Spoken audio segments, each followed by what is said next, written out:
We do not kneel to quiet paper empires. The first broadcast crackled like frost along the hull. The galactic background hissed and then became a voice with clipped vowels and ceremonial weight. Commander Mara Voss stood in Navigation Alcove 2, palms pressed to a cool railing, eyes tracking the rotating wireframe of a trade ring around a violet dwarf. Her ship wore no pennant and displayed no guns. It was a court-registered carrier with lacquered plates and a long spine like a quill. The Dominion's voice pronounced a tithe schedule and a compliance window measured in breaths. She listened, jaw tight, and smelled cold metal and recycled citrus on the air. "Put it on all decks," Mara said. Her breath fogged the glass in a brief crescent, then vanished. "They need to hear what we're refusing." "This is Prefect Kest of the Tally Dominion," the voice repeated, amplified through the corridors. "By doctrine of gratitude, owed for the peace you enjoy, you will submit 10% of this ring's annual labor valuation and one contingent of bound service." "Bound service," said Ensign Tamsin Holt under her breath. She was young enough to still show heat in the cheeks when furious. "Call it what it is. Slavery," Maris said, on a ledger printed with a thank you note. A soft chord blossomed around them as the ship's mind joined the bridge. It arrived as a precise soprano, threaded with harmonics that suggested wind through crystal. "I am Iris, Magistrate Node of the Saint Ship Ashdown," the AI said. "I have assembled the Dominion's cited statues and their recorded precedents. They rely on consent by inertia and fear. Then we force motion and courage," said Lieutenant K.G. Rao. His sleeves rolled, a coffee ring drying near his keyboard. "Commander, the ring's authorities are requesting guidance. They've never seen a human courtship before. We'll show them why we came," Mara said. "Anna, here," said Chief Legal Officer Ana Velasquez, stepping from the gallery with a reader tucked against her ribs. She wore her hair braided tight, flat shoes for balance, and an expression honed by hearings that smelled like burned insulation and stale tears. "I drafted a corridor of law petition. It compels the prefect to state doctrine while under quorum." "Public," Mara said. "Public," Anna echoed, meeting her eyes. "With witnesses and recording. If he refuses, the treaty clauses he leans on evaporate in the light." "Broadcast it," Mara said. The ring's market was finishing dawn when the petition landed. Stalls unrolled like scales along a curve of transparent flooring. Bread steam rose into warm light. A greengrocer, third generation, touched the scanner by habit and frowned at the red line that said, "Livy pending." A shuttle mechanic wiped sealant from his fingers and listened to the open band as the words, "Corridor of Law," reached his ears. A girl with a pale scarf tugged her mother's sleeve and asked why the music changed. Before a set piece, the ordinary world breathed and worried, and people counted quiet costs. "Power to witness," the greengrocer muttered, because his mother had taught him to say it like a grace. The prefect answered in the time it takes machinery to spin up. He appeared as a 3-meter projection above the central axle, wearing a collar of blackened silver and a smile practiced to look mild. Gelled light made his eyes bright and his teeth dull. "You compel a corridor," Kest said. "Human custom. We acknowledge the novelty." Anna stepped forward on Ashdown's bridge and spoke into a mic that smelled faintly of oil. "Prefect Kest, we ask you to speak the gratitude doctrine aloud in the hearing of those it binds." She said, "State its purpose and its cost." "You are afforded the dignity of precision." Kest dipped his head. We receive a tithe so that all may benefit from the infrastructure the Dominion maintains. We request service so that the remoter rings participate in defense. Gratitude is the grease on the axles of civilization. Show them the collars, Mara said softly. The projection shifted at Iris's cue. Collars, simple as hand tools, sat in a row on a table somewhere off-screen. The finishing was rough. The interior was clean. Each had a filed number and a bright seal. KG swallowed. "Commander, I've got yard frequencies lighting up," he said. "Some are cheering us. Some are telling us to leave. Fear is loud. Make courage louder," Mara said. Ina's voice carried like a bright line. Prefect Kest, "The corridor requires the tangent of harm. How do the collars operate?" "They prevent default," Kest said. Smooth, almost bored. They ensure participation. A collar dampens voluntary impulse for duties avoided. It weights the balance. It is corrective dignity. "They hurt," Tamsin whispered, hands flat on her console. "They erase consent," Mara said. "Let the witness quorum see the receipts," Iris said. A lattice of numbers threaded into the air. Credits owed. Counted breaths. Blood indices. Labor matching ratio. Along the edges, you could hear the hum of the projector's cooling fans and the distant soft thuds of docking ferries. The smell of yeasty bread mingled with the sharper tang of heated plastic from a stall where cheap toys were printed all day until the filament smoked. "The Dominion's method thrives on silence," Anna said. "Our method thrives on speech." The prefect smiled. "Speak, then. I have stated the doctrine. If you obstruct the tithe, you obstruct safety. We will enforce the invoice." Anna inclined her head, a movement like a blade sliding home. "Thank you for placing it on the record. We name things so our hands remember their weight." "Iris," Mara said. "Print the petition and countersign it with ship authority." "Mark the provisional quorum." "Done," Iris said. "Commander, we can invoke the Aurora Court Relief Clause if we demonstrate pattern abuse within 6 transit nodes. Then we travel," Mara said. She looked at the ring on the screen, and the ring looked back. Its surface like a coin's edge, nicked and worn. "KG, tell the ringmasters we're opening a clinic for claims. Tamsin, plot the 6 nodes with the worst ratios. Already live," KG said. And, Commander, there's a schoolteacher broadcasting from Dock 8. She's organizing witness statements. Wants authorization for public escort. Give her our seal," Mara said. "Velasquez, you're our face. Tell them how the corridor works." Anna nodded and straightened, smoothing a sleeve as if it mattered for courage. On it, the teacher's feed was a narrow, unsteady window that smelled like chalk and hot copper. "We'll line the gallery with students and parents," she said. "We'll read the doctrine aloud and ask if it feels like gratitude." "It won't," Mara said, but softly.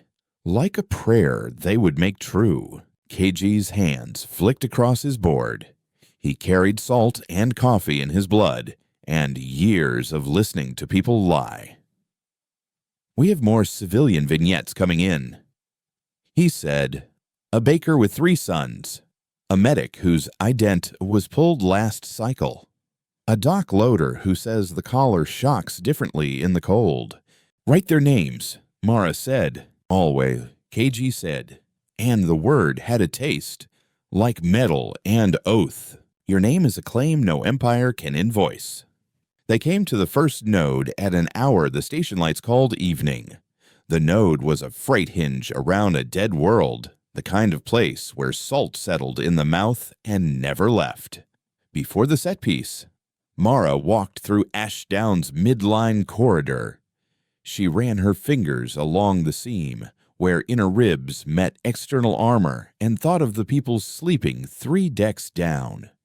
Someone was playing a stringed instrument quietly, a minor key. The notes sweet as burned sugar.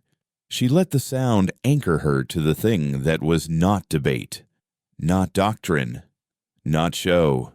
Commander Tamsin said. Footsteps light. The prefect's ship is here. It looks like a gallery barge with legal teeth. Prefects are always a performance, Mara said. We will out-theater without lying. The node's central plaza was ringed by sensor rods and old murals of harvests no one here remembered doing. Anna stepped into the circle with a polyglass case under her arm. The case held an artifact older than the Dominion. Its locks clicked like ice. The crowd smelled of machine oil, sugar drink, hot algae noodles, and fear soaked into coats. We open a corridor of law, Anna said. We compel the representative to speak. We ask questions you suggest. We hold the line with eyes and pens. Pens, a dock loader said, raising a scuffed hand. You brought pens. Anna smiled. Old habit, she said, and handed him 2.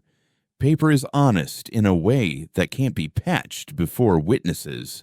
The prefect entered with a retinue wearing soft boots and faces trained not to show contempt. We are spread thin, he said to begin, eyes tracking the cameras. Your demands for theater drain the same reserves you ask us to spend on defense. Speak your method, and we will let the audience decide if it deserves applause, Anna said. He spread his hands.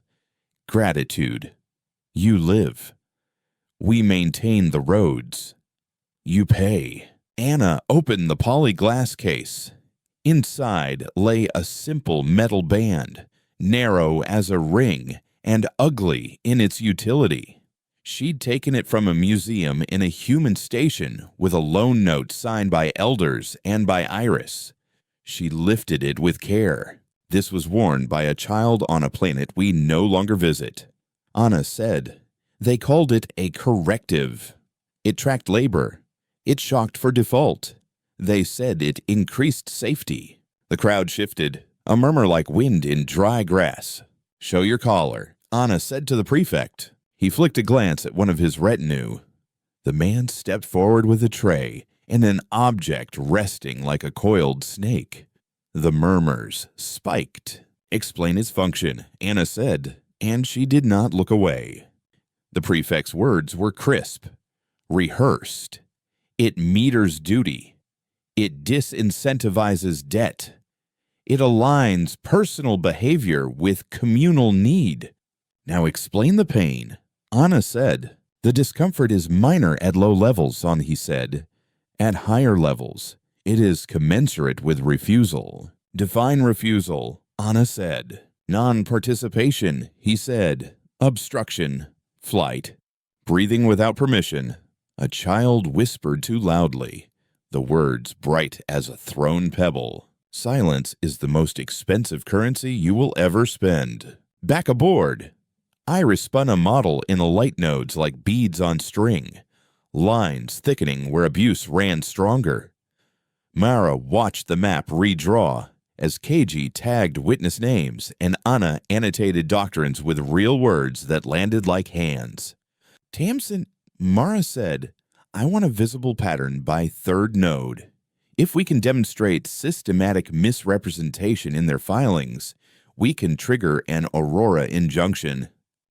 Tamsin said, we'll need their raw tallies. They hide them 2 hops behind public portals. I can pry. Iris said, not smug, simply certain. But I will only use public law keys and mutual aid clauses. I will not steal. Mara nodded. We win by law, or not at all. Iris shimmered down the conduit wire and through lawful doors. Her voice returned with undertones of a choir too far away to see. Prefect Kest cross-applies defense tallies to tithe assessments. She said, he cites emergency readiness during ordinary time. The penalty wedge is baked in, meaning they create the crisis they invoice, KG said. Meaning we can hang them on it, Anna said. Commander, Tamsin said. Cheeks flushed. I found an anomaly. The collar's duty shocks correlate with temperature variation. Cold stations pay more in pain. Cold hurts, Mara said. Law must account for flesh. She turned and found the ship's inward window, where engineers kept a plant clinging to recycled soil. She touched the leaf and felt its wax. Smelled earth sweet as memory. We have our first escalation, she said. We bring a medical finding into a legal corridor. The Dominion loves numbers. We show them bodies in the math. Pain is an accounting entry. No empire once audited. The second node was warmer, wrapped in steam like a kitchen at dinner. Before the set piece, the camera crews caught a woman pouring soup into a metal bowl. She wore a necklace made from station's old tags, and each tag clicked soft against the next as she ladled. They took my niece, she said, not tearfully, just as a datum. She didn't know. They said our district did. Can you testify? KG asked gently. She nodded once. I don't like stages, she said. But I like collars less. Anna stood in the plaza with a folded stretcher. She laid it on the ground, a form more felt than seen under the canvas. We bring a difference between air and numbers, she said. We bring a bed that knows a shiver from a default. The prefect arrived later than at the first node. He had changed his tone by half a step. Less amusement, more iron. You cannot turn sentiment into a calculus, he said. Do not try to sell me fog as evidence. Then let us heroically bore you with data, Anna said. And the crowd laughed like a banked fire catching. The clinic's records read like pulp with its letters worn. Iris translated numbers into a graph that even children could hold in their heads. Cold stations paid more in pain. The compliance curve steepened when heating coils failed. The Dominion's doctrine claimed neutrality. The receipt said teeth. Prefect. Anna said, state for the quorum that this variation exists. It exists, he said. Irrelevant. State that you knew, she said. I am not obligated to. Public Law Clause 12, Anna said softly. Yes, you are. He swallowed like a man who had expected bullets and found the needles instead. We knew, he said. There was a quiet. You could taste the room then. The fug of steam and iron and the penny-bright tang of someone's blood where a cut had reopened. Children watched with sugar on their fingers, spokes of light turning in their eyes. State why you continued without adjustment, Anna said. Because discomfort motivates participation, he said, voice flat. This is not discomfort, she said. This is punishment for winter. Cold is not consent. After the second corridor, the prefect requested a private conference. Mara refused it. She kept every word on the floor with the ring's masters and the greengrocer who had looked up from his till, and the mechanic whose knuckles were still stained red-brown with oxidized sealant. The Dominion claims you are destabilizing revenue flow, Kess said. Smile polished again. Your theater has a cost. So does the doctrine you sell, Mara said. Ours parades the cost where people can see. The ledger balances in the end, Kess said. Only if both sides are allowed columns, Anna said. Mara felt the ship hum like an animal that wanted to run. Tamsin's fingers danced restlessly, matching the rhythm. KG watched the prefect's eyes and wrote down when they shifted right. We will bring our first injunction at the third node, Mara said. I want you to prepare your explanations in front of witnesses. Bring your beautiful collars. Bring your scripts. Commander, Iris said gently, you are angry. Yes, Mara said. Anger burns clean only if it is tended. Iris said. I know, Mara said, and her mouth tasted like old smoke. Hold the fire like an open book. Do not let it close.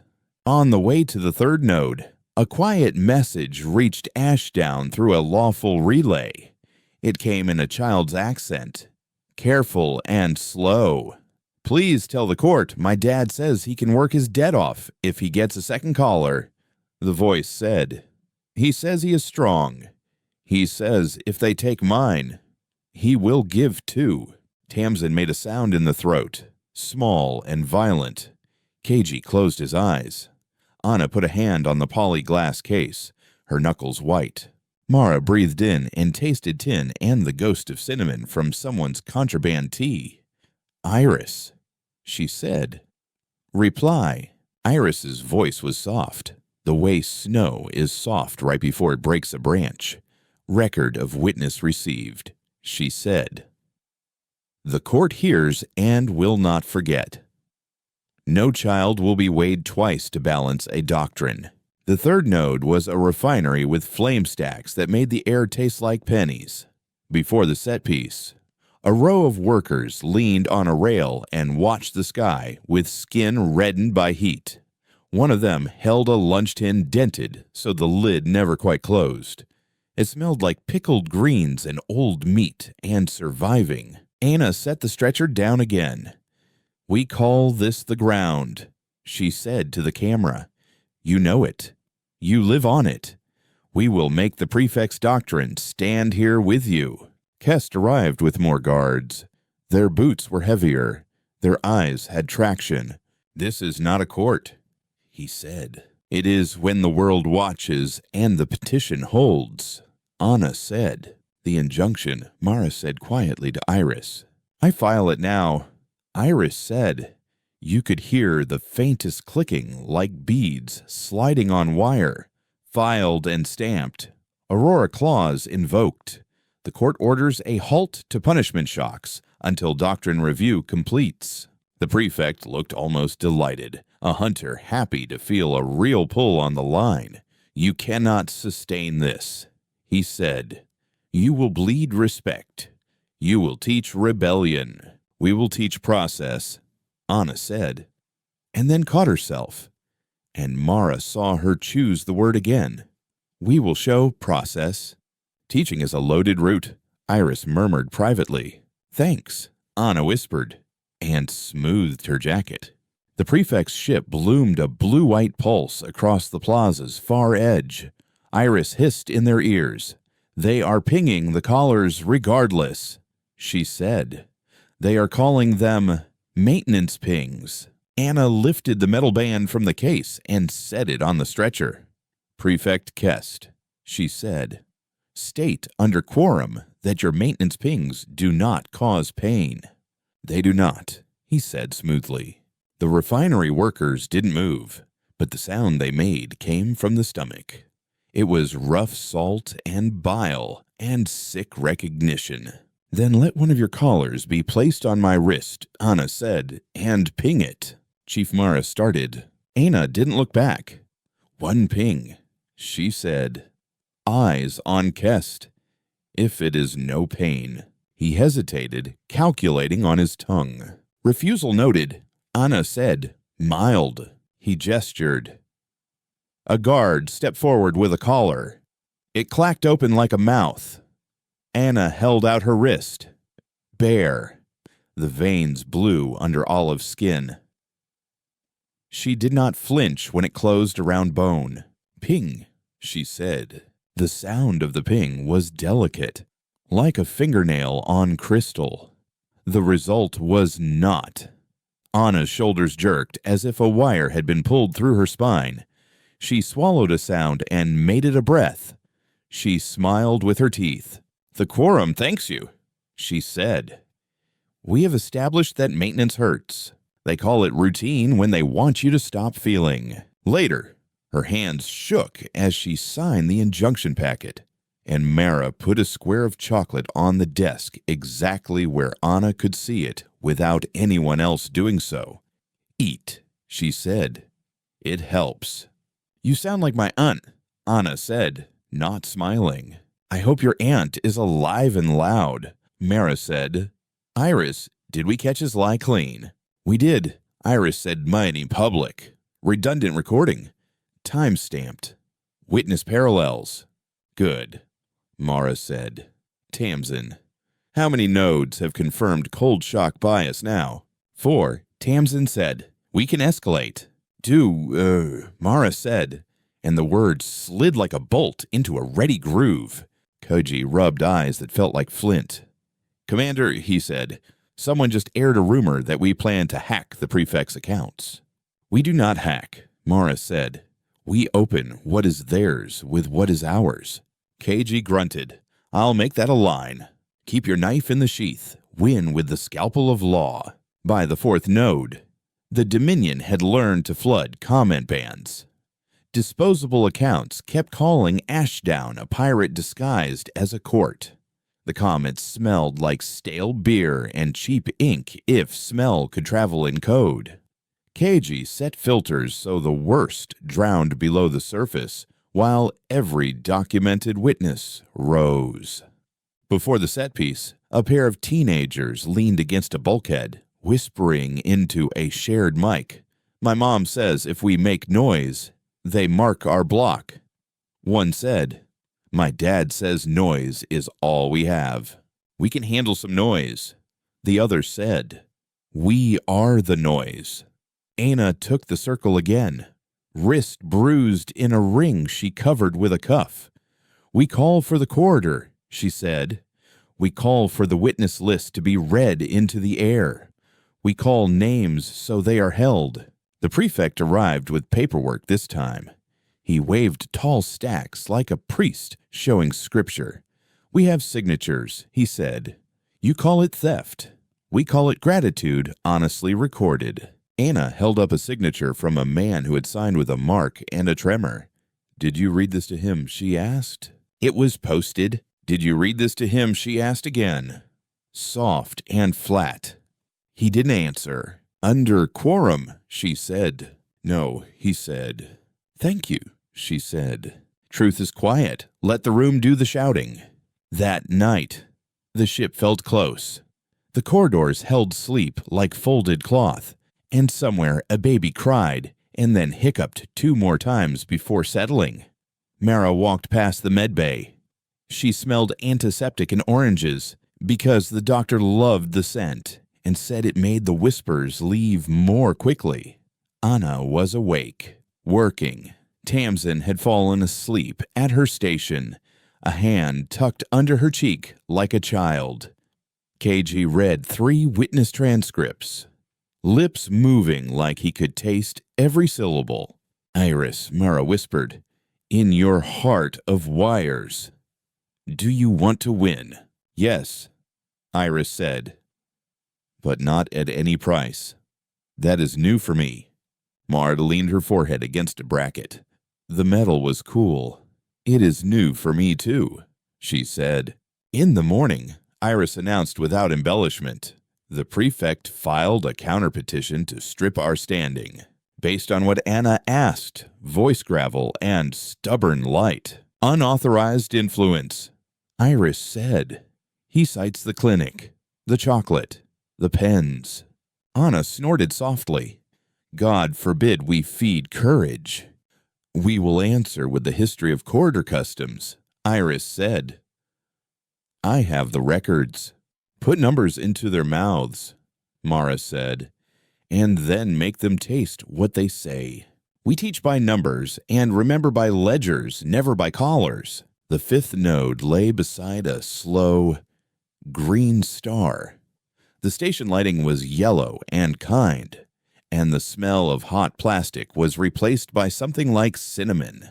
Before the set piece, a musician in the canteen played a tune that made people look up from their bowls, eyes gone remote with thinking. A little boy with a cracked cup mouthed the notes like he could catch them. Anna stood with a case thicker than the last. Today we demonstrate a mirror, she said. Not a weapon, a return mechanism. The prefect's projection twitched a fraction this time. Threats? He said. No, Anna said. An audit. Iris filled the air with a new lattice. It was not a blade. It was a balance. The Saint ship held up the Dominion's own arithmetic, minus the invented emergency, minus the winter tax, minus the pain sold as duty. The curve flattened. The collars read as unnecessary costs, bright as sores. Prefect Kest, Anna said, state for the quorum that this recalculation reflects actual practice. It reflects your dream, he said. Then consent to an independent computation on your side, she said. Read it in parallel. We will accept our error if it beats truth. He hesitated and then gestured to his accountants. They bent over pads while the crowd breathed and the smell of cinnamon grew stronger because someone burned the spice in a dish to make the room confident. KG watched the numbers knit selves. He could tell when a lie became more expensive to maintain than to confess. He wrote the moment down with the exact time stamp. Now, he whispered. The accountants looked up and nodded once. It matches. A single quiet went through the room. You could hear Iris's internal fans cycling down one notch. You could hear a spoon touch a bowl. You could hear a judge being born in a room without robes. Prefect, Anna said, state that the colors do not reduce loss. They reassign it. They reassign it, he said, flat. State that the tithe has become a doctrine of compulsion, not gratitude, she said. It has, he said. State that you continued knowingly, she said, eyes steady. Yes, he said. Every confession is a receipt. By afternoon, Dominion patrol craft ring the node just outside the polite distance. Their hulls were clean and their engines smug. Tamsin's plots layered them like seeds in fruit. If they push closer, we have to step forward, she said. We can't let them look like protection. Mara nodded. We step toward the public lane. Lights bright. We show the absence of weapons. Iris, upload our hull schematics again. I already did. Iris said, 5 times. The Dominion keeps insinuating hidden guns. We hide nothing, Mira said. We carry arguments like sails. KG hissed softly. Commander, I've got chatter from the patrol lead, he said. He's recommending a graceful seizure of the Saint ship pending review. We invented review. Anna said, very tired. Graceful seizure. Mara said, tasting the contradiction. These people are poets, and they don't know it. Do not let them steal the language and call it mercy. The 6th node should have been simple. It was small, cold, and poor in the way that had a gentle pride. Before the set piece, an old man polished a compass that didn't point anywhere anymore, just spun until friction stopped it. He kept polishing. A child watched him, breath fogging a little in the thin heat. They filed the 2nd injunction and watched the prefect pretend it was theater. He smiled for a line and then he didn't.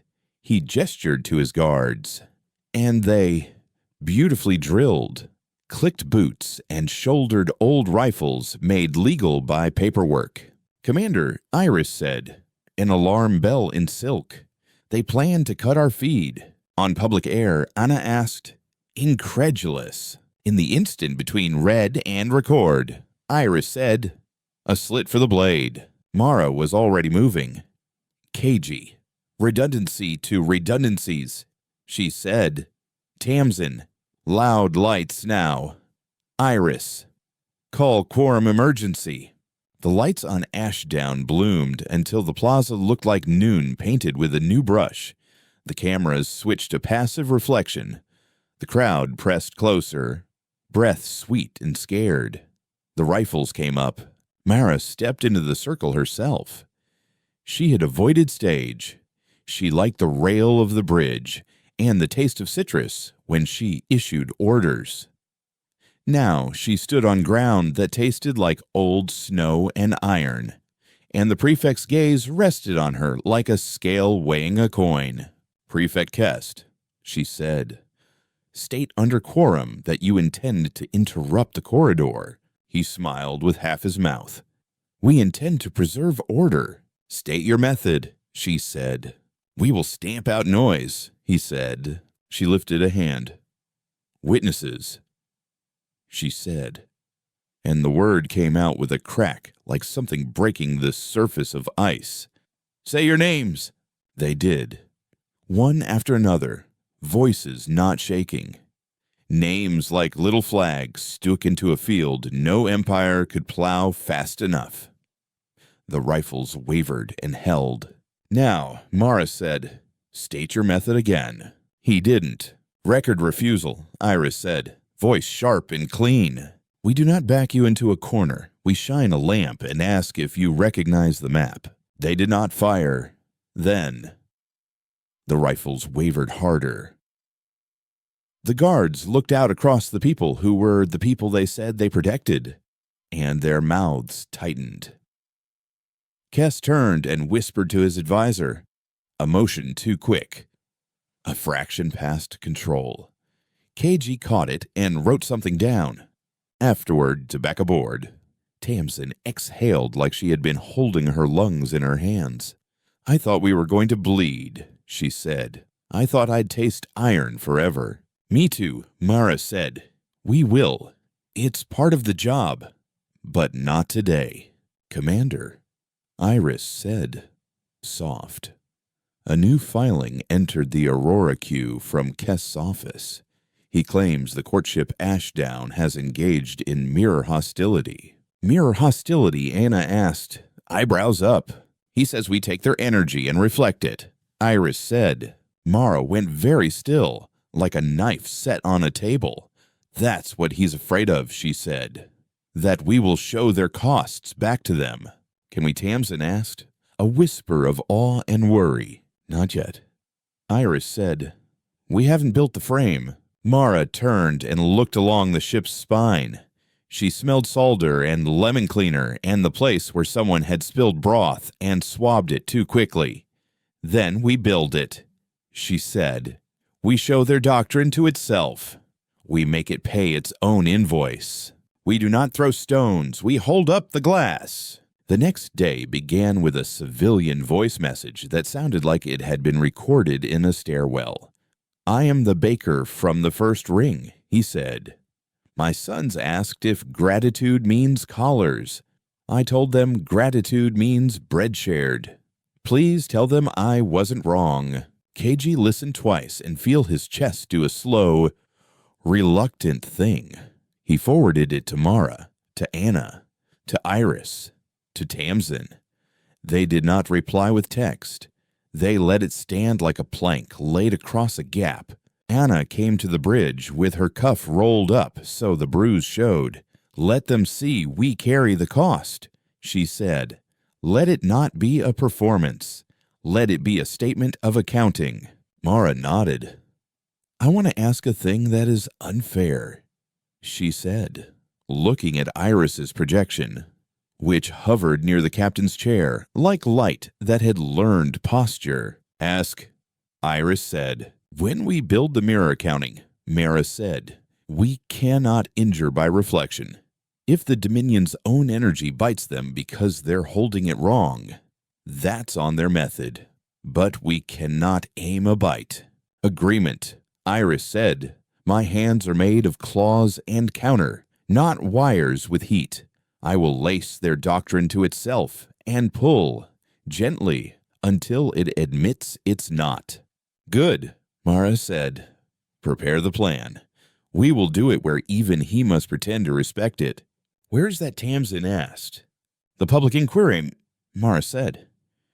"We force him onto a stage he built for us. Build the bridge out of their own wood." The inquiry was set for orbit above the 7th node, a maintenance wheel that had never seen so many listeners. The wheel creaked in ways the Dominion's accounts had preferred not to notice. You could feel the vibration in boot soles. The air tasted like dry cloth and fear breathed out of many mouths. Before the set piece, a woman adjusted a repair harness and told a camera what she made a month and what she lost to the tithe. Her words were prosaic and heavy as wrenches. A boy in a borrowed blazer tried to look like a clerk and succeeded at looking like someone's son. A shuttle pilot stared at the microphone like something that would bite and then spoke softly about how the collar made his hands not his. Anna stepped into the central ring, the one with the wide view and thin rail, and folded her case open in a gesture like setting a table. "We convene the inquiry," she said. "Witnesses have sworn. Doctrine is in the air." Kest arrived with an escort in dress boots with shiny toes. He had practiced an expression that read like a father's patience. It didn't sit on him anymore. The math had cut a notch into his mouth. "You have your stage," he said. "You have your poor. You will have your failure." "Or our precedent," Anna said. KG stood at the margin, his earpiece faint with crowd noise. He could smell someone nearby wearing a cologne from a planet he would never see. He drank water that tasted faintly of the pipe. He watched for the moment when the lines would cross. Iris spun the mirror silently and then stood still. Her stillness was a kind of argument. "Prefect Kest," she said. Voice caring without needing to be loud. "State the Dominion's enumerated costs for doctrine maintenance." He did. And the numbers came like stones dropped at regular intervals in shallow water. People winced. People counted. People swallowed because their mouths had gone dry. "Now," Iris said, "state the Dominion's enumerated receipts from the doctrine in the same periods." He did, and the stones dropped more quickly. Anna lifted a hand. "Now we set the two columns next to one another," she said. "We ask the doctrine to answer itself." The mirror accounting appeared as two columns that could be read with eyes that had never seen a balance sheet. One was higher. The other showed the slope of pain. "Prefect," Anna said, "state how often you returned surplus to those who paid." "Never," Gui said, and then blinked, surprised at himself. "Thank you," she said. "Do not let them call your loss the cost of peace." The guards shifted. The inquiry hummed like a hive that had remembered it had stingers. Kest spoke quickly then, and the words came out brittle. "Gratitude is not a one-to-one exchange," he said. "It is a posture of citizenship." "Explain a posture that seizes children," Anna said. The words not angry. Just exact. He didn't. Mara stood one step behind, hands loose, smelling the wheel's old metal and the sweat of 1,000 frightened people. She looked at the mirror they had made and saw not a weapon, but a stream that doubled back and asked a rock why it wanted to drown. "No," she whispered. Iris raised her hand. "We will demonstrate a return mechanism," she said. "Not theft, not seizure. A redirection of surpluses to the origin of those surpluses under quorum oversight." Kest laughed once. It was an ugly sound. "You cannot touch our accounts." "I will not," Iris said. "You will. The clause is yours. You built it to display ethical shine. We will use it and let it work." "What clause?" he said, and then remembered. "The gratitude rebate," Anna said. "Never used. Always present. A sop you wrote to sell fear as virtue. You forgot you called it kindness." Kest's eyes narrowed. He flicked a glance to his accountants. "Prefect," Anna said, "state for the quorum that the clause exists." "It exists," he said. "State that you may invoke it at your discretion." She said. "I may," he said. "Invoke it," she said. He hesitated long enough to show the price. He gestured sharply. The accountants moved. KG felt the room hold a breath. He wrote it down. He watched the numbers streaming into the ledger. He tasted copper and hope and the old ash of grief, and he held all three in his mouth without spitting. The first rebate was small, almost petty in its size compared to what had been taken, but it arrived. A number changed in 4 accounts in the crowd, and you could see it on faces and wrists. The way people straighten when a weight notched down. Prefect Kest. Anna said, "State that the clause functions." "It functions," he said. "State that you will continue until surplus aligns with cost," she said. He stared at her like she had nailed his coat to the floor with a word. "No." Record refusal, Iris said. "The first drop back into the bucket is still a rain." They adjourned for the hour the wheel called afternoon. People poured into corridors and spoke fast. The air tasted like fried dough, and fear lessened by telling. Mara stood in a corner and let the crowd push around her, a rock where a stream divided. She felt the ship in her bones like a remembered song and wondered if her ancestors had once stood on docks and watched an empire pretend gratitude. Anna touched her arm. "2 more witnesses want to talk," she said. "One is a guard who wants to say he closed his eyes. The other is a bookkeeper who wants to say he opened his too late." "Bring them," Mara said. In the quiet after their testimonies, Kest approached the line between their circles and put his hand on the rail. "You will lose," he said to Mara softly. "Smile gone. Not here. Later. In the places without cameras. The Dominion endures. We warehouse the quiet." Mara met his eyes. "We are building something that remembers," she said. "And it eats quiet for breakfast." He tilted his head. "What is it?" She said. "On your best day, with the lens closer. There is no shadow strong enough to hold a name." When the inquiry resumed, Kest tried a new angle. "Humanity is late to this neighborhood," he said. "You preach like founders.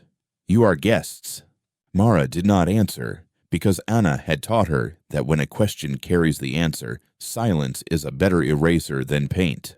Iris, however, lifted a hand. "We are guests," she said, "in each other's gravity. We came bearing courts because we had learned we could not live with the taste of certain kinds of victory." The mirror columns turned subtly, revealing cross-sections like tree rings. You could read winter and drought, and the time they called the corridors were empty. You could read where men like the prefect had convinced whole populations to be grateful for a collar by calling it a necklace. "Invoke the clause again," Anna said, calm as rain, filling a pail. "No," he said. "Refusal noted." Iris said. "Commander," KG whispered. "Low, I've got a side channel. Someone inside their accounting office wants to pass a file. It's legal. Whistle Protection Clause 5. If we accept, we can show misreporting." "Accept," Mara said, slow and clean. He did, and the file slid into Iris like a letter sent through walls with no holes. "Prefect Kest," Iris said a minute later. "Light, cold, and pure. State under quorum that you submitted unadjusted tallies during 3 winters while claiming no variance." He didn't answer. "Under quorum," Anna said. He swallowed. "Yes." The sound the room made was not like cheering. It was like old wire pulled loose from a wall. You cannot call theft gratitude when the room can count. The inquiry adjourned again, not because anyone wanted it to, but because the wheel needed to breathe. Mara walked to the outer ring and looked at the star, green and old. Tamsin walked beside her, shoulders tight, fingers twitching as if they held a stick and drew in dirt. "What if he orders the rifles to fire next time?" Tamsin said. "Then they will. Or they won't." Mara said, "We stand where they can see themselves in the barrel." That is not a shield, Tamsin said. It is the only one we brought, Mara said. She smelled the air change with a draft, cool on the sweat at her temple. She heard boots and soft laughter and someone crying into a scarf, the sound muffled, respectful of the inquiry's walls. She tasted the metallic sweet of the wheel's old water. Commander, Iris said in their ears, soft. In 12 minutes, the Dominion patrol shifts from polite orbit to warning distance. Inquiry is still in session, Mara said. They will say safety, Iris said. They always do, KG said. Legal options, Mara asked. Petition to extend Quorum's shield, Anna said immediately. Clause 9. It was written by cautious cowards who wanted to feel brave without risk. Invoke it, Mara said. Done, Iris said. Kest's face appeared again, framed by a window shaped like a balance. You cannot keep me in a room I built. You can leave any time, Anna said.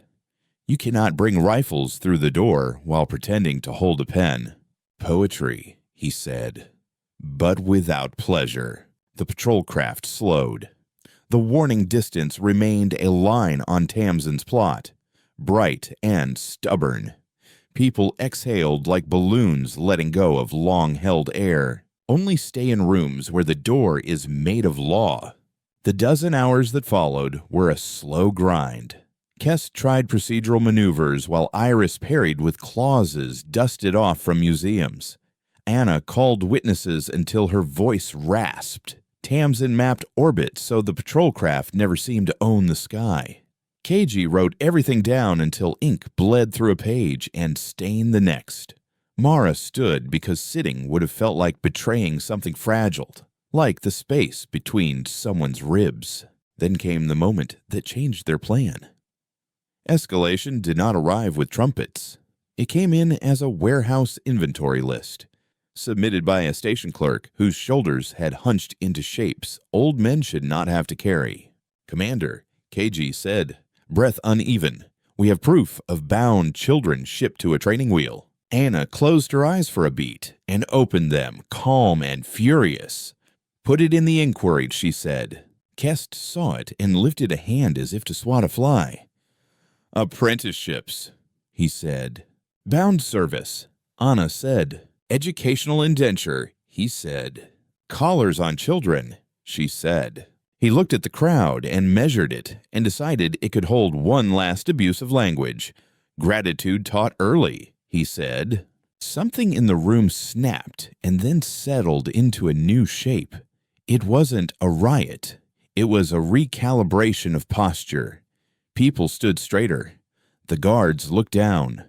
The patrol craft looked suddenly very small through the windows of the inquiry wheel.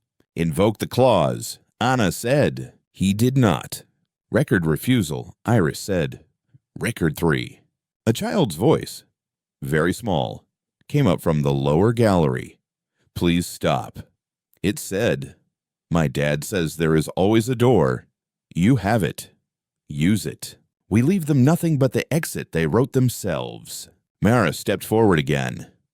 Prefect Kest, she said, between this hour and the next, you will decide whether your doctrine can live inside a ledger that returns costs to their source. If it can, invoke the clause. If it cannot, say so 3 times under quorum and let the treaty mark your method as harm. He looked at her like a man reading an epitaph and wondering if it was his. Anna set the polyglass case on the rail. Inside, the old human band rested like a story that had learned to bite after too many endings. I wore your collar, she said. It hurt. We will not return the favor in metal. We will return you to your language and ask it to hold. KG looked at his notebook and at the room and at his hands and saw that he was shaking. He did not stop.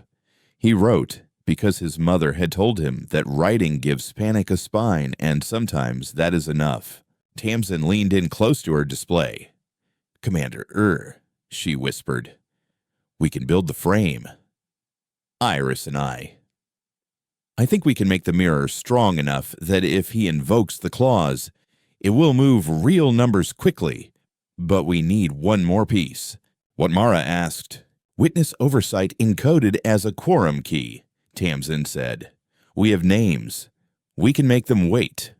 Do it, Mara said. Iris hummed like light through a prism. Done, she said.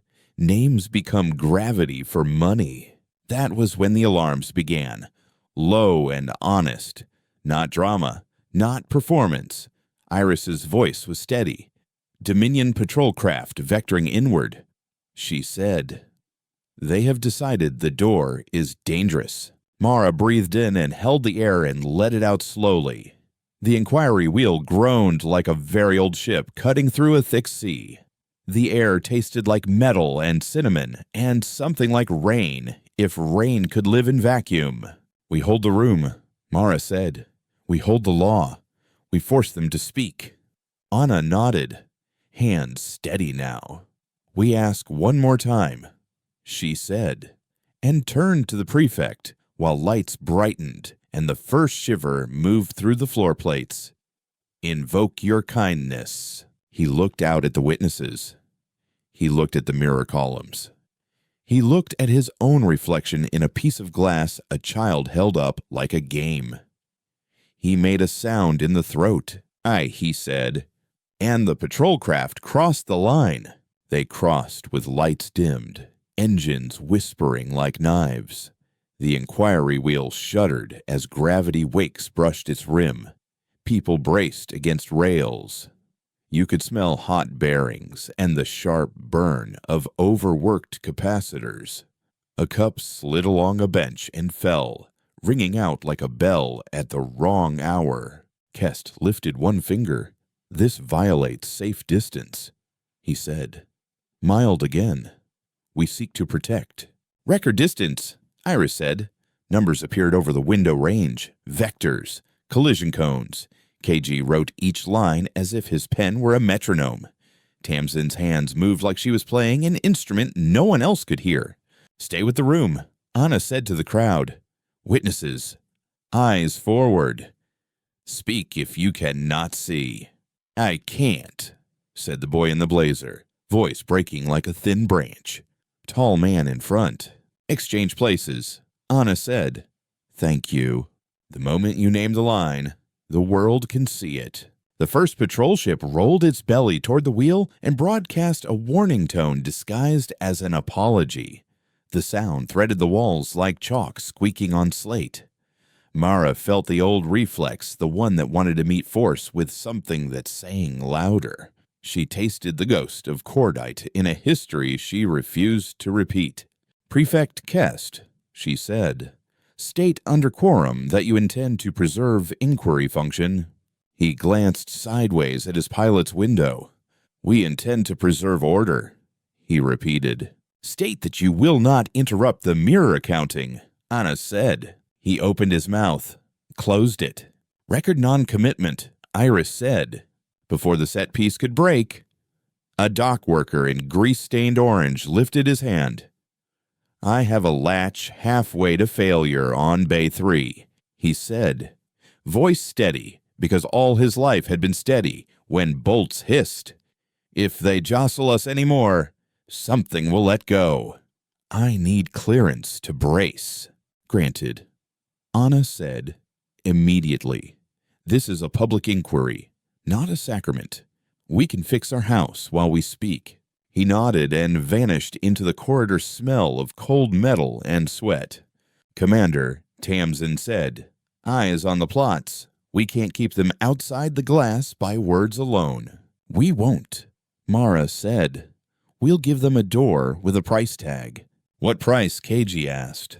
Their own, Maris said. Do not argue with a thief. Show him his receipt. Iris's voice settled into something like ceremony. Witness quorum, she said. Raise your hands. The room answered with a forest of fingers and palms. There were calluses and ink stains and wedding rings, scuffed by work. By quorum, she said. We encode a return frame onto the gratitude rebate clause. It activates when and only when a Dominion craft violates inquiry distance.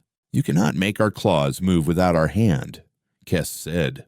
You have already placed your hand upon it, Iris said, by filing to use it for shine. His breath hitched.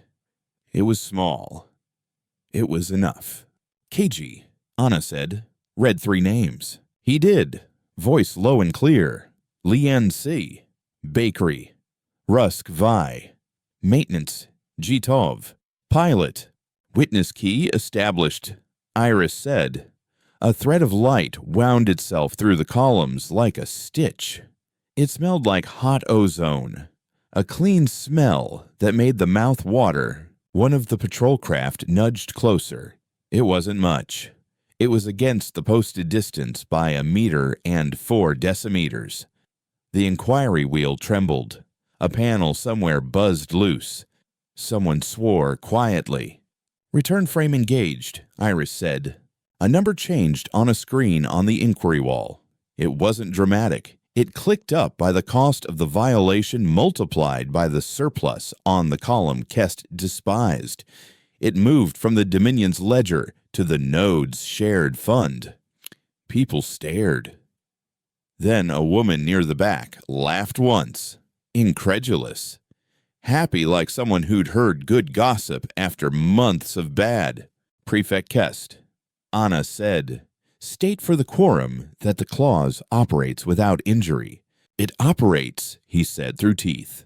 Without injury, she said. Yes, he said. You wanted a fountain. We brought you a scale. A civilian camera tilted toward the window. A boy's voice narrated in a whisper. They push. We pull back the cost, he said. My mom says law is boring. I like this one. The patrol craft wavered. Inside, an officer who had always defined himself by clean boots and cleaner procedures looked at a number blinking on his own board and imagined explaining that blink to his superior. He straightened his vector by 1 decimeter. The number on the inquiry wall ticked down accordingly. The room exhaled. Kest's jaw creaked. Cute, he said. You make a game. We can end games. It is not a game. Mara said, voice rough with the sleep she hadn't had. It is your signature, cutting into your doctrine. He spread his hands again. But it didn't look like grace. I can rescind the clause. You can post a rescission, Anna said. Not retroactive. And not before quorum, which you cannot sustain. He snapped. We don't have to sustain it forever, Guri, KG said. Surprising himself by speaking, just long enough to make witnesses into practice. Some doors only open once. Step through with your back straight. A new shudder went through the wheel, not from the patrol craft. The dock worker's voice returned. Breathless. Bay 3 braced, he said.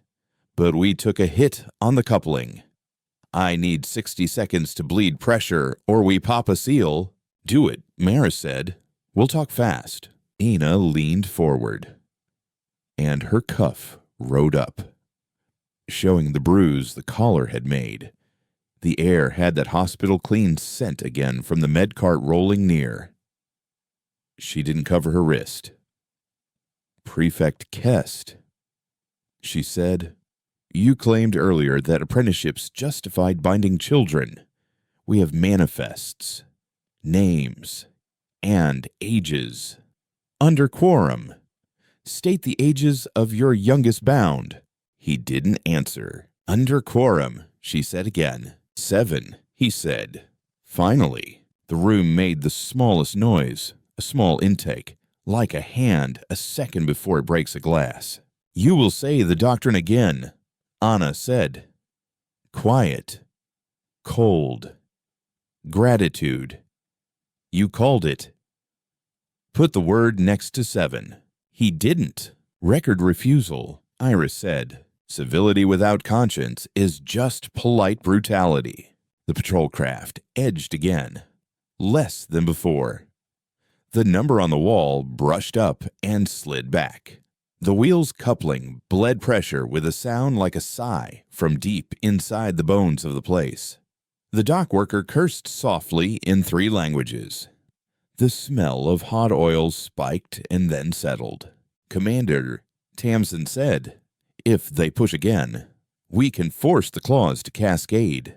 It'll drain surplus into every named account tied to this node faster than he can talk." "What's the cost?" Mara asked. "Heat," Tamsin said. "On us. A lot. Our court beacon wasn't built to push numbers that fast." "How hot?" Mara asked. "Hot enough to trip safeties," Iris said. "Hot enough to warp a housing if we hold." "Can we replace it?" Mara asked. "Eventually," Iris said. "With donations. With time." Mara looked at the bruise on Anna's wrist and at Tamsin's eyes shining with the ruthless joy of a good trick that wasn't a sin. She smelled her own ship, lemon oil and old fabric and the faint ghost of someone's laundry. "Do it," she said. "We brought the beacon to be used. The tools aren't sacred, the people are." They did it quietly. There were no horns. Iris's voice did not rise. She simply said, "Cascading return initiated under quorum authority," and the wall numbers began to move like rain in fast forward. The first names ticked, then more. The crowd leaned in like wheat bending with a wind. Someone cried, loudly once, and then laughed into the tears, embarrassed to be heard, and no one shamed them. Kest stared at the moving column. "You're bleeding us," he said. "We are returning surplus," Anna said. "We will file injunction upon injunction," he said. "You already have," Iris said. "We will seize your beacon," he said. "You will seize a cooling box that glows," KG said under his breath. "Say it loud," Mara said. KG looked up. "You will seize a box," he said, voice carrying further than he liked. "The quorum is not in the box. Power is not a light. It's the room that decides what light means." A guard from Kest's flank detached and moved toward the rail. His face was careful. He had been the boy in a forgotten town once. The memory was still in the way he tracked exits. "Prefect," he said softly, "we can't hold this posture." Kest did not look at him. He looked at Mara. "You will take a victory photo and die in the dark while accountants sweep behind you." Mara lifted her chin. The skin at the back of her neck prickled with sweat. She could feel the beat of her own pulse in her ears. "We do not need to live forever to make your tomorrow expensive," she said. He smiled again, and for a cruel moment his face became a younger man's face. The one that had decided kindness was for after his work was done. "You think cost will move us," he said. "You do not understand hunger. Then show the room your stomach," Anna said. "Say out loud what feeds you. Say the quiet parts where the floor can hear them." Kest's answer came not as speech, but as motion. He cut the line, and his patrol craft fired grapples. Old gear made legal by archived exceptions. Metal-studded lines hissed toward the wheel. The sound they made scraping the rim was dry and high and wrong. A panel blew off in Bay 3 with a bang, like a door slammed by a giant. The dock worker swore like a poem written in grease. "Return surge," Iris said. "Calm. Brace." The wall numbers leapt. The quorum cried out together, a sound that was not courage or fear, but both's child. The beacon glowed. Heat rolled along the rim of the wheel like summer along old tin roofs. The air in the inquiry space went thin and loud. Mara tasted copper again. Tamsin's cheeks flushed.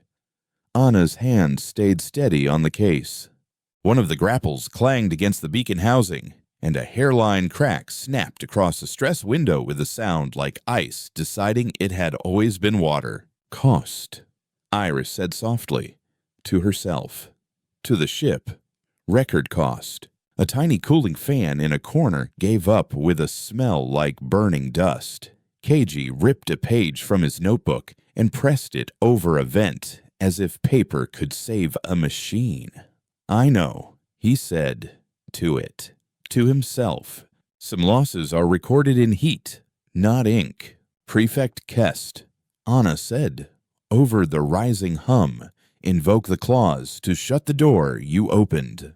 He shook his head slightly, eyes shiny. "I will not be taught by beggars." "You are not being taught," she said. "You are being counted by your own rule." He laughed. A short bark. "Count me, then," he said. "Witnesses," Iris said. "Say your names one more time." They did. Voices hoarse. Voices strong. Voices that smelled like noodles and soap and hot metal and cinnamon. Voices that would have sounded like prayer if prayer had not already been written into their hands.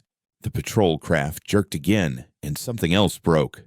Somewhere, not in the inquiry room. The lights sagged.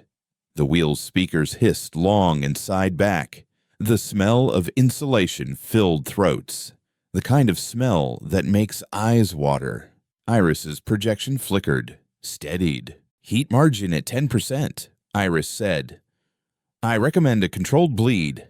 "What happens if we don't?" Mara asked, already knowing.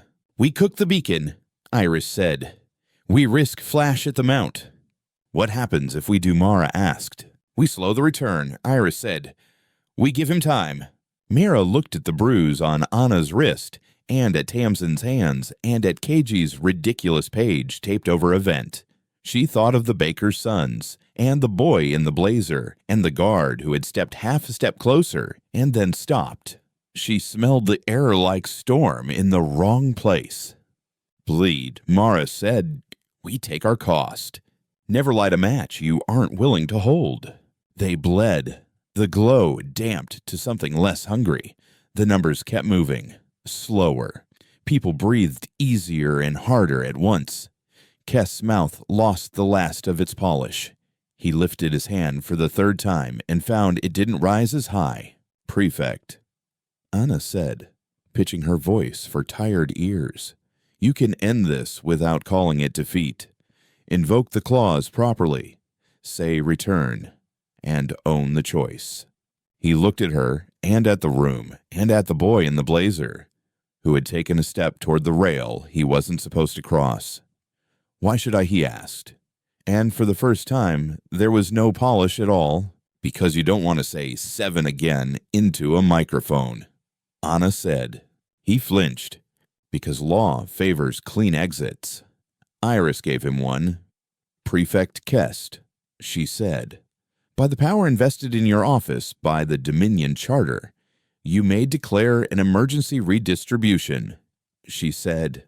"It will freeze callers, open the clause, and avoid the jurisprudential mark of harm." "Is that real?" he asked, narrow-eyed. "It is yours," Iris said. He swallowed. A grappling hook slipped loose with a shriek and spun away into the black. It glinted once like a falling coin, and the inquiry wheel did not even notice its absence. "Do it," Anna said. "Not unkind." He looked down at his hands, at the silver collar that wasn't for binding his body, but had done a good job binding his imagination. He lifted his chin. "Emergency redistribution," he said. "Under quorum." The wall lit like a rain of quiet fire. Names brightened. Accounts filled. Callers blinked and then went dull and then stayed dull. The room did not cheer. It exhaled. The smell of hot insulation thinned. Someone started crying again, and let themselves keep crying because the room was built for that too. A guard lowered his rifle and then set it down with care. The dock worker's voice came back, triumphant and hoarse. "Bay 3 is holding," he said. "I love all your stubborn faces. Let them see you earn what they said you could never deserve." Kest stood very still. He had done the thing. He had kept a kind of dignity by choosing the exit instead of being shoved through. He also looked like a man who had swallowed something he knew would still taste bitter in the morning. "Prefect," Anna said, "under quorum. State that you invoked the clause without force." "I invoked it," he said. "Without force." "State that the collars are frozen pending review," she said. "They are," he said. "State that surplus returns will follow the mirror accounting until costs equalize," she said. He hesitated, looked at the light. "They will," he said. "Thank you," Anna said. "The win is not a sword, it's a sign." After a long minute, the inquiry adjourned not with gavels, but with the small sounds of people deciding whether to go home, whether to hug, whether to find tea. The air smelled like beginning. The patrol craft backed away on plumes that sounded like a sigh through a wall. The beacon's cooling fans whirred gamely, some lower than before, one with a new noise like a coin in a dryer. "You all right?" Mara asked Anna, voice small in the big room. Anna flexed her fingers. Pain flashed and faded. "I will be," she said. Tamsin laughed once, and it came out like a hiccup. "We built a mirror out of their own words," she said. Awe and exhaustion sharing a cup. "We built a ledger that breathes," KG said, tapping his notebook like a talisman. "Root group overlap," Iris murmured privately, amused. "We are avoiding echoes very well." "Thank you," Anna whispered, smiling for the first time in hours. And it was like a kite had remembered how to rise. The cost ledger hung in the air, not gloating, not begging. It simply shone with names and numbers and a promise that did not need anyone's face to sell it. Give the future a map that doesn't require heroes. The next set piece was quieter and more dangerous. The Dominion filed an immediate appeal to the High Ledger in a city that smelled like old paper and spilled sweet coffee. Appeals like that can become oubliettes if you let them. Mara did not let them. Before they left the wheel, a pair of teenagers pressed up to the camera again. "We're going to start a study circle," one said. "Someone has to learn the clauses so we don't have to call you next time." "Call us anyway," the other said. "But yeah, we'll learn." The Ash Downs transit to the city took 2 days measured in call-threaded watches and the taste of rehydrated fruit. In those days, quorum keys settled across the 6 nodes like sand at the bottom of a jar. The callers stayed dim. The patrol craft did not return. Kest did not send a message. The dock worker sent a picture of Bay 3 with a new brace that looked like a joke and held like a blessing. The High Ledger's hall was too cold. It was built for marble and men who pretended sweat was a rumor. It smelled like lemon wax and old ink. The floor made the click-clack sound of shoes meant to intimidate and failed to because the people wearing them were too tired to be impressed. Anna walked with her cuff down. Mara walked with her jaw set. KG walked with a pen behind his ear like a carpenter's pencil.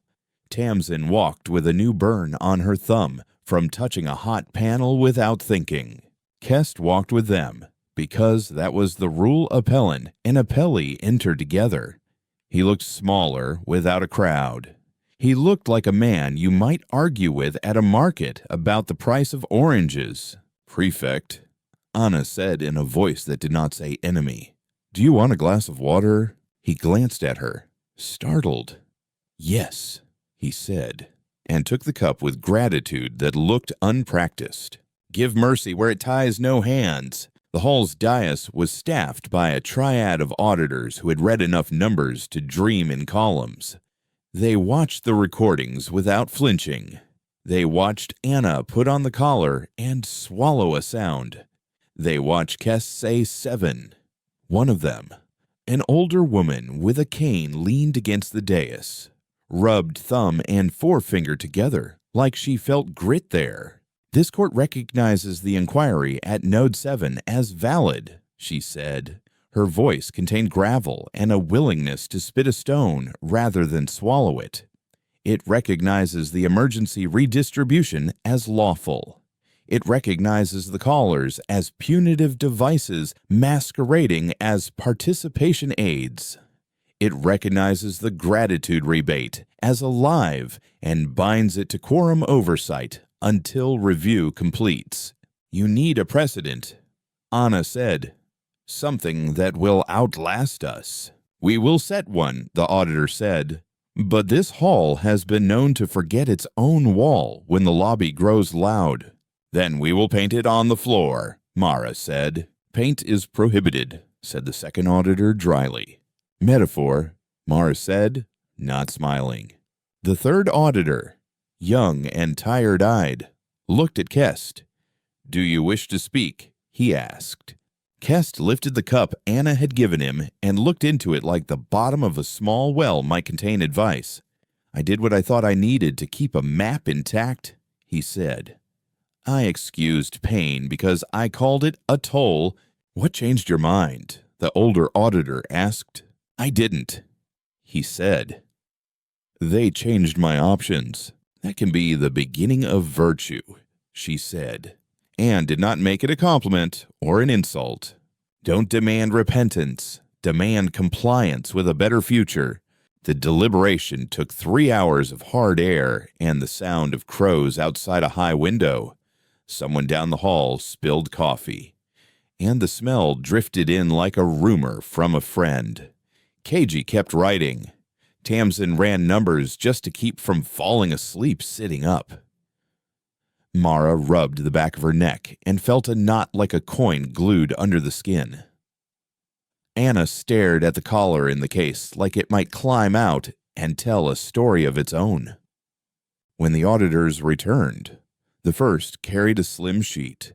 She set it on the dais with care like it might break. This court finds the gratitude doctrine incompatible with quorum-protected consent within 6 nodes, she said. It orders the collars impounded pending destruction. It binds the gratitude rebate to automatic return wherever surplus exceeds cost by whole margins. It establishes witness quorum keys as valid circuit components within ledger flows.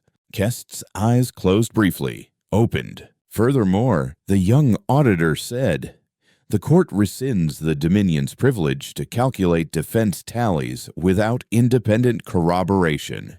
And if the Dominion does not comply, Mara asked. The older auditor smiled like a wolf under a blanket. Then the ledger marks harm, she said, and we send the map to every station with a rail. Precedent is just a bridge you leave behind you on purpose. They left the hall into afternoon light that had the color of a ripe pear. Outside, vendors sold small bread rings dipped in honey, and the air smelled like sweetness and street dust. The city sounded like children running, and the clatter of bicycles' spokes. It felt like a place where people might argue about politics and then share soup. Kest stopped on the steps as if he had to relearn how stairs worked. Anna paused beside him, unafraid, uninvested in symbolism. You can resign, she said without malice. He half laughed. Resign to what? To being someone who didn't add 7 to a doctrine, she said. It's not a bad job. He didn't answer. He ate a bread ring as if to borrow a civilian's hands for a minute. The honey sticking to his fingers like the price of something you could finally afford. The next weeks became work in the old-style boring. Exhaustive. Careful. The collars went into sealed crates that smelled like new wood. The crates went to furnaces that smelled like hot iron and the end of a story. Witness keys were braided into station accounts. The baker sent a picture of his sons watching their ledger increment by a number that meant rent and shoes, and maybe an instrument with real strings. The dock worker sent a video of Bay 3's brace holding through a test he called the bounce, and everyone laughed like people who had earned the right to, we win when children argue over music, not metrics. Not everyone cheered. The Dominion's comment bands carried bile. Some stations had internal fights about whether people who had gone along should be forgiven, or whether they should have to wear the word yes somewhere visible for a month. The inquiry wheel lost a panel to rust because everyone had been busy arguing. A child broke a leg because a railing wasn't fixed quickly enough. Winds make messes too. KG attended a small ceremony where nothing happened except names were read and a plaque was screwed onto a wall. The plaque said, in letters that were almost too small, "Quorum practiced here." The room smelled like dust and lemon oil and human breath. Tamsin taught 3 teenagers how to build a return frame out of public keys. Their fingers were quick and careless. She burned her thumb again, laughed, sucked it, swore, taught better. Anna slept with an orange under her pillow because the doctor said the scent triggers calmer dreams. She dreamed electric blue and the weight of a collar in an open hand. She woke to the sound of Iris humming her fan into a kinder rhythm and thanked a machine for caring. Mara took the ash down the spine and placed her palm on